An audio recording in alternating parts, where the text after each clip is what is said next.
Students, आज हम पढ़ेंगे राष्ट्रीय और अंतर्राष्ट्रीय स्तर पर विभिन्न खेलों में प्रतियोगिताएं। यानी जो खेल प्रतियोगिताएं होती हैं वो किस किस लेवल पर होती हैं, SGFI की किस लेवल पर होती हैं, CBSE की किस लेवल पर होती हैं, उनके बारे में डिस्कस करेंगे। तो कुछ प्रतियोगिताएं ऐसी होती हैं जो हमारी केवल राष्ट्रीय स्तर पर होती हैं। उनमें क्रिकेट की जैसे रणजी ट्रॉफी है, प्रो कबड्डी लीग है, इंडियन सुपर लीग है, हॉकी इंडिया लीग है और राष्ट्रीय स्तर की खेलें। ये इस प्रकार के खेल हैं जो केवल राष्ट्रीय स्तर पर होते हैं। SGFI में स्ट्रक्चर क्या रहता है खेलों का? सबसे पहले ब्लॉक लेवल की टूर्नामेंट होती हैं। जो टीमें ब्लॉक लेवल पर पार्टिसिपेट करती हैं उनमें जो टीमें जीत जाती है, विनर होती है, वो डिस्ट्रिक्ट लेवल पर आती है।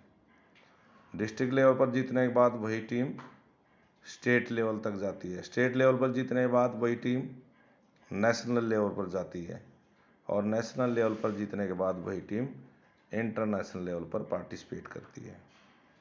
अब आती है बारी CBSE के स्पोर्ट्स कंपटीशन के स्ट्रक्चर्स की। CBSE में क्या होता है? सबसे पहले क्लस्टर लेवल होता है। क्लस्टर में 2-3 जोन शामिल होते हैं। उनमें आपस में कंपटीशन होता है।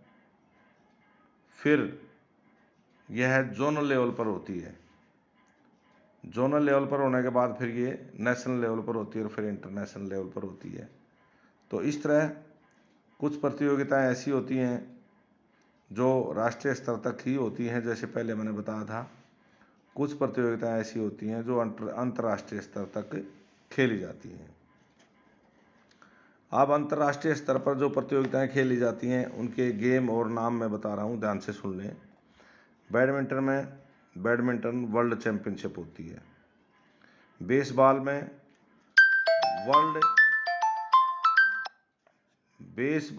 वर्ल्ड बेसबॉल क्लासिक होती है।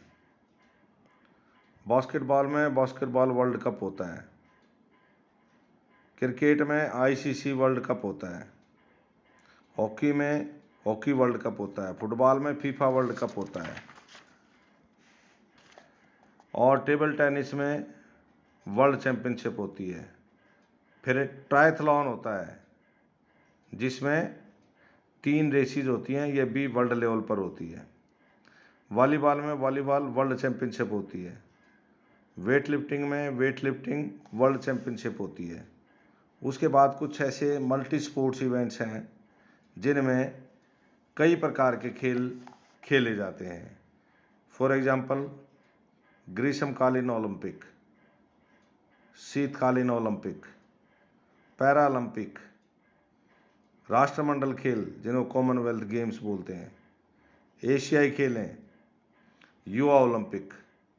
युवा ओलंपिक में 14 से 18 वर्ष की आयु के एथलीट के लिए अंतर्राष्ट्रीय मल्टी स्पोर्ट्स कार्यक्रम हर 4 साल में आयोजित किया जाता है। एशियाई खेल भी हर 4 साल बाद आयोजित किए जाते हैं। इनको एशियाड भी कहा जाता है। राष्ट्रमंडल खेलों में राष्ट्रमंडल राष्ट्रों के एथलीटों के लिए 4 साल में अंतर्राष्ट्रीय मल्टी स्पोर्ट्स कार्यक्रम आयोजित किया जाता है। पैरालंपिक्स में अंतर्राष्ट्रीय मल्टी स्पोर्ट्स कार्यक्रम दिव्यांग एथलीटों के लिए हर 4 साल में अंतर्राष्ट्रीय पैरालंपिक समिति द्वारा आयोजित किए जाते हैं। बर्फ पर खेले जाने वाले खेलों के लिए 4 साल बाद ग्रीष्मकालीन ओलंपिक खेले जाते हैं। अंतर्राष्ट्रीय ओलंपिक समिति द्वारा 4 साल में अंतर्राष्ट्रीय मल्टी स्पोर्ट्स कार्यक्रम, जिसको ग्रीष्मकालीन ओलंपिक कहते हैं, का आयोजन किया जाता है।